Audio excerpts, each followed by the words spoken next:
Lecture de la deuxième lettre de Saint Paul apôtre aux Corinthiens chapitre 10. Paul se défend contre ceux qui l'accusent. Moi, Paul, je vous fais une demande personnelle à cause de la douceur et de la bonté du Christ. On dit que je suis timide quand je suis en face de vous, et énergique avec vous quand je suis loin. Je vous en prie, ne m'obligez pas à être énergique quand je serai parmi vous. Mais certains pensent que nous agissons pour des raisons humaines. Alors, oui, contre cela, je veux utiliser toute mon énergie.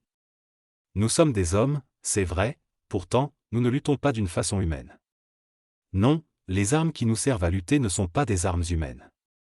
Mais leur force vient de Dieu pour détruire tout ce qui lui résiste. Nous détruisons les façons de penser qui sont fausses. Nous renversons tous les raisonnements que des orgueilleux opposent à la connaissance de Dieu. Nous voulons changer l'esprit des gens pour qu'ils obéissent au Christ. Et quand votre obéissance sera parfaite, nous serons prêts à punir tout acte de désobéissance.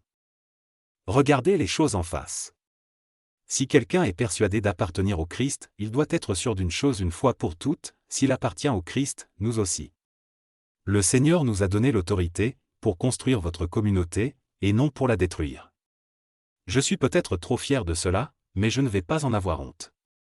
Je ne veux pas avoir l'air de chercher à vous faire peur par mes lettres. En effet, certains disent, les lettres de Paul sont sévères et énergiques. Mais quand il est au milieu de nous, il est faible, et ce qu'il dit ne vaut rien. Celui qui parle ainsi, doit être sûr d'une chose, quand nous sommes absents, nous vous écrivons des lettres sévères. Quand nous serons présents, nous agirons aussi avec sévérité, il n'y aura pas de différence. Certains pensent beaucoup de bien d'eux-mêmes, nous n'osons pas nous égaler ou nous comparer à eux. Ils se prennent eux-mêmes comme mesure pour se mesurer et se comparer aux autres. Ils sont stupides. Mais nous n'allons pas dépasser la mesure en nous vantant. Quand Dieu nous a conduits jusqu'à vous, il a fixé des limites à notre champ d'action, et nous allons les prendre comme mesure. Quand nous sommes allés chez vous, nous n'avons pas dépassé ces limites. Nous sommes vraiment arrivés les premiers jusqu'à vous avec la bonne nouvelle du Christ. Nous ne dépassons pas la mesure en nous vantant à cause du travail des autres. Mais nous espérons une chose, votre foi fera des progrès, et nous pourrons agrandir notre champ d'action, parmi vous, mais sans dépasser les limites fixées.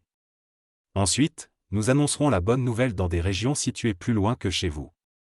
Nous ne voulons pas travailler dans le champ d'action des autres et nous vanter d'activités qu'ils ont déjà faites. Si quelqu'un veut se vanter, qu'il se vante à cause du Seigneur. Qui a de la valeur?